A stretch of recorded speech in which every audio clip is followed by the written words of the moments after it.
Welcome to the Sheff United Way. My name is Hal. Let's talk about Bobby Thomas. Bobby Thomas, a centre-back. He's 24 years young. He'll be 25 in January of next year, if he's not careful.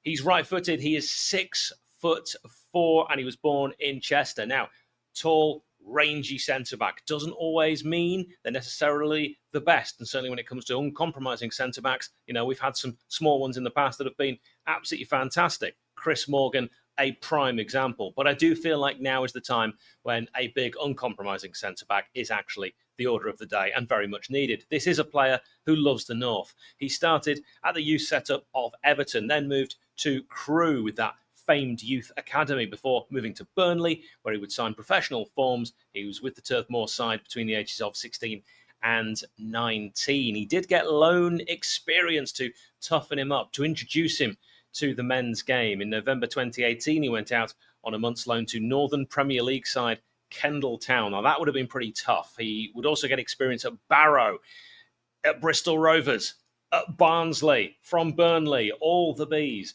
On the 23rd of September 2020, Thomas made his senior debut for Burnley, playing the whole 90 minutes of a 2-0 win over Millwall in the EFL Cup, the League Cup in old money.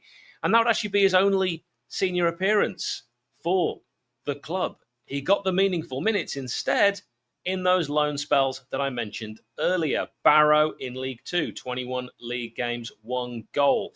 In the 2020-21 season, Bristol Rovers in the 2022-23 season, 26 appearances, 3 goals. Barnsley, 25 appearances and 3 goals the season after that. And on the 22nd of July 2023, he joined Coventry City on a 4-year contract for a reported £2 million. And there he's been an absolute regular, a stalwart in a side where they consider him very reliable, steady, a popular defender by most accounts.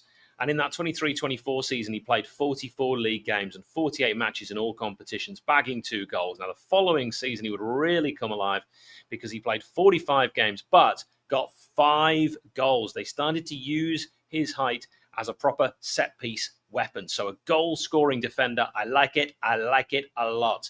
And already played both of Coventry's matches this season, so championship experience, plenty. And of course, that's at a time of recording where Coventry only played 2 games. You might be watching this where they've played more. Now, he's a centre-back, and, that's it. In his entire career, he's only ever played at centre-back, 176 times at centre-back, 15 goals and 5 assists. He was sent off once in his senior career and twice in his youth career in a FA Youth Cup game and a Premier League 2 match. He's been given 36 yellows, but those are rookie numbers. They need to be bumped up. I want more uncompromising. That's 36 yellows. That's nothing. He's not injury prone. Again, I'm touching wood so far in his young career, but he did suffer a calf strain last April, which kept him out for just 22 days. So what's that? You'd miss 4 or 5 games. Now, when the news broke of this from Pete O'Rourke, the journalist, the reactions from Coventry City fans, they were really interesting because they were actually a bit mixed. None seemingly would want him to leave if they had a choice between leave or stay, but they all seem to rate him but want the cash. Some saying 8 million, which was the figure that Pete reported, simply too good to turn down for a player of his ability. Far more likely it's going to be add-ons that may never be met. Not necessarily all of that. He's been a scoring threat, as mentioned. He's strong in the air. What I like about him is he wins a high percentage of his aerial duels. That's a FOTMOB stat. And we're going to get more into those detailed stats, and they will actually compare him as well to a couple of other defenders that you'll know much better. He has a giant leap on him. He's strong, determined, high work rate, a team player. He's known for his wholehearted commitment. Another great quote I got was, he puts in effort on and off the field. That sounds like he's a good guy. Coventry fans that like him love him. Now, some have told me he takes a few defensive risks. He has some areas that need improvement. He's not the quickest, sometimes makes the wrong decisions when challenging opponents. And, things have been called into question in certain areas. There's an interesting scouting report on the website 𝗍𝗍𝗲𝗍, and I'll share a choice paragraph or two.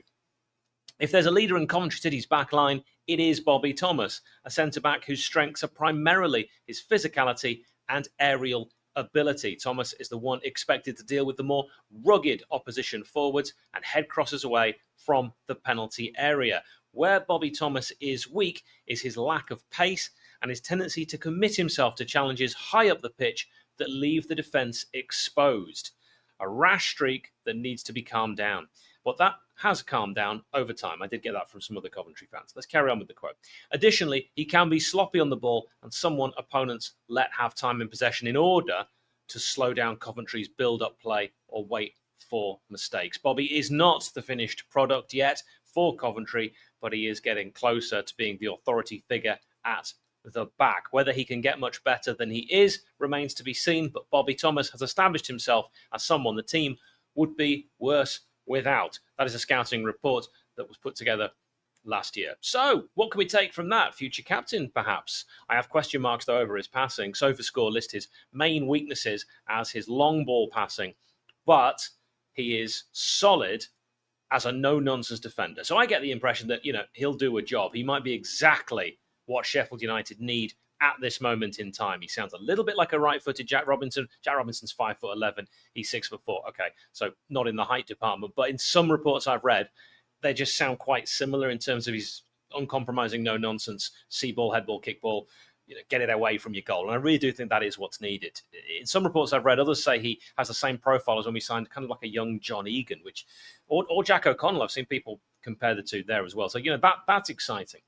𝗣𝗵𝗲𝗹𝗹 on Twitter, always worth a follow. He said to me, Thomas is a very good championship centre-back and better than all our current options. He has his flaws, such as his ability on the ball, but he's a dominant centre-back, something we've lacked since 𝗍𝗲𝗄 left. My major worry with him is a partnership of him and Bindon. They cannot play a high line. I'd expect, therefore, a change in style. Interesting, that's the end of the quote. Now, I asked Coventry fans for their thoughts. Here's a selection of replies. Sky Blue J. Love the guy. He will give you his all. Good defender. Heads anything and can score a few. Passing, not great. Okay. Model Hoddle said, not much of a ball player. Good in the air.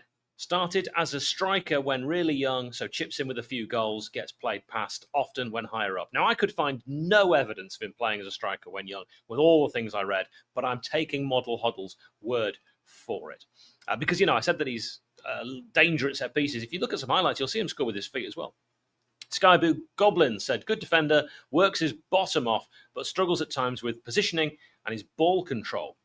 At Matt PUSB, head it, kick it, championship centre-back who can look like he should be playing on the park on a Sunday morning for 1 minute of a game every so often. We've also got Covlad Chris, who says he's a fantastic player. Bobby can definitely see why you guys would actually have an interest in him. I think we need the money. It's a great deal all round. Well, there you go.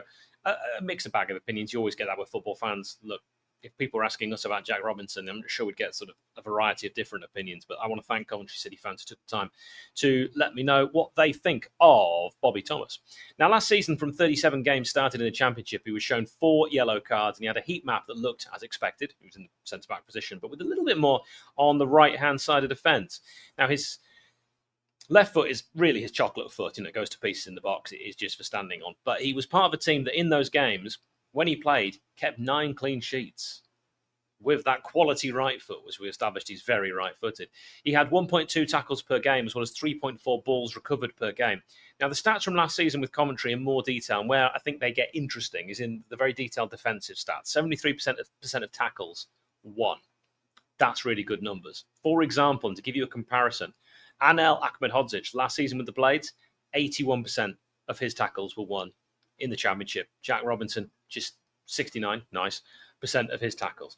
Jules won 64.8%. Let's call it 65 for Bobby Thomas. That's exactly the same as Jack. 𝗚𝗿 came in at 58%. Aerial Jules won 66%. Jack had 61%. 𝗚𝗿 won just 54%.